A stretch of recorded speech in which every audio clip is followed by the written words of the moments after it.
పహల్గామ్ ఉగ్రదాడికి భారత్ ప్రతీకారం తీసుకుంది. ఉగ్రవాద స్థావరాలని చిత్తు చేసింది.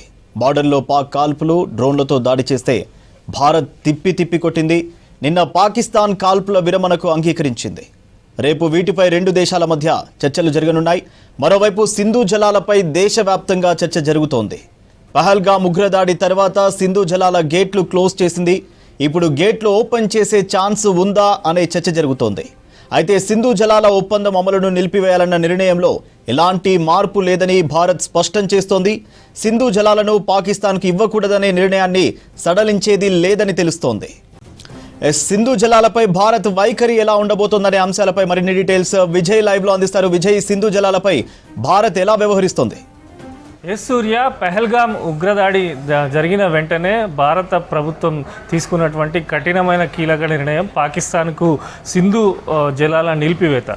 ఈ నిర్ణయం పైన భారత్ కట్టుబడి ఉంది. మనం చూసాము, నిన్న రెండు దేశాలు కాల్పుల విరమణకు అంగీకరించిన కేంద్ర ప్రభుత్వం మాత్రం చుక్క నీరు కూడా పాకిస్తాన్కు సింధు నది నిండా వెళ్ళనివ్వమని చెప్పి స్పష్టంగా క్లారిటీ ఇచ్చినటువంటి సిచ్యువేషన్. మరోపక్క దేశవ్యాప్తంగా కూడా సింధు జలాల పైన ఒక పెద్ద ఎత్తున చర్చ జరుగుతుంది. ఈ తరుణంలో కేంద్ర ప్రభుత్వం కూడా ఒక నిర్ణయాన్ని ప్రకటించింది. ఎట్టి పరిస్థితుల్లో కూడా సింధు జలాలకు సంబంధించి, సింధు నదికి సంబంధించి ఒక్క గేటు కూడా ఓపెన్ చేయమని చెప్పి కూడా కేంద్ర ప్రభుత్వం చెప్తున్నటువంటి సిచ్యువేషన్ ఉంది. ఇక ఇప్పటికే అనేక రకాలుగా దాడులతో పాకిస్తాన్ను చావు దెబ్బ కొట్టినటువంటి మన ప్రభుత్వం, మన ఆర్మీ, ఇక సింధు జలాలకు సంబంధించి కూడా ఈ ఒప్పందాన్ని ఎట్టి పరిస్థితుల్లో ఆమోదించమని, దీంట్లో ఇప్పటికే పాకిస్తాన్ తన వక్రబుద్ధితోని ప్రపంచ బ్యాంకు వేదికగా కూడా మేము ఈ సింధు జలాల అంశాన్ని ప్రస్తావిస్తామని చెప్పినప్పటికీ ప్రపంచ బ్యాంకుకు సంబంధించి కూడా ఈ విషయంలో మేము జోక్యం చేసుకోలేమని కూడా వారు కూడా స్పష్టంగా చెప్పినటువంటి సిచ్యువేషన్ ఉంది. ఇప్పటికే పాకిస్తాన్ దేశానికి సంబంధించి చాలా వరకు నీటి కొరతతో ఇబ్బంది పడుతున్నాయి. ప్రధాన జీవనాధారం వారికి ఈ సింధు నది ఆధారంగానే ఉంటుంది. ఇక్కడ మొత్తంగా కూడా మనం ఒకసారి సింధుకు సంబంధించి బ్రీఫింగ్ చూసినట్టయితే 23.7 కోట్ల మంది ప్రజలు ఈ సింధు నది పైన ఆధారపడుతూ ఉంటారు.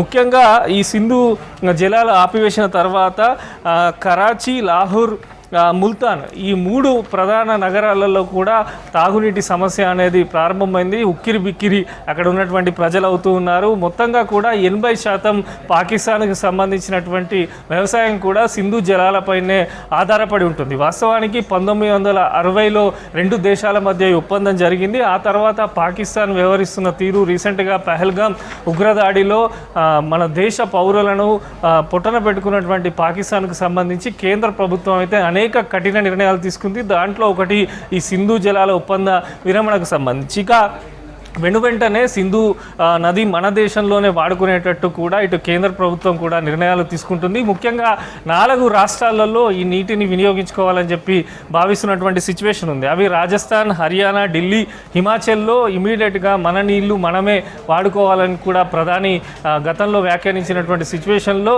ఖచ్చితంగా కేంద్ర ప్రభుత్వానికి సంబంధించినటువంటి అధికారులు కానీ, కేంద్రానికి సంబంధించినటువంటి మంత్రులు కూడా ఈ 4 మన దేశంలోనే, మన రాష్ట్రాల్లోనే ఈ నీటిని వాడుకోవాలని చెప్పి కూడా దానికి అనుగుణంగా ప్రాజెక్టులు కానీ, నీటి తరలింపు కానీ యుద్ధ ప్రాతిపదికన చర్యలు చేపట్టాలని చెప్పి కూడా కేంద్ర ప్రభుత్వం భావిస్తుంది. పూర్తి స్థాయిలో అంటే సింధు నది జలాలకు సంబంధించి పాకిస్తాన్కు మెల్లమెల్లగా భారత్ షాక్ ఇవ్వనున్నట్టు తెలుస్తుంది.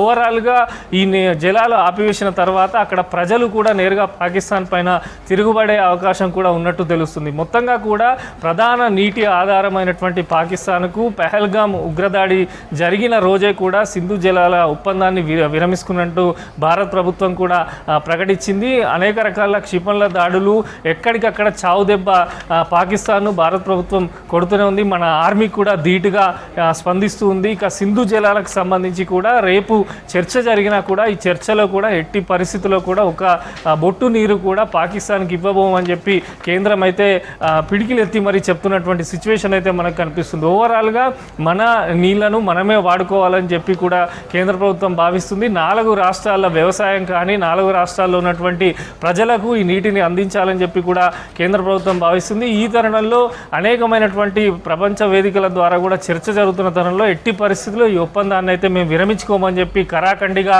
కేంద్ర ప్రభుత్వం అయితే చెప్తున్నటువంటి సిచ్యువేషన్ ఉంది. సూర్య.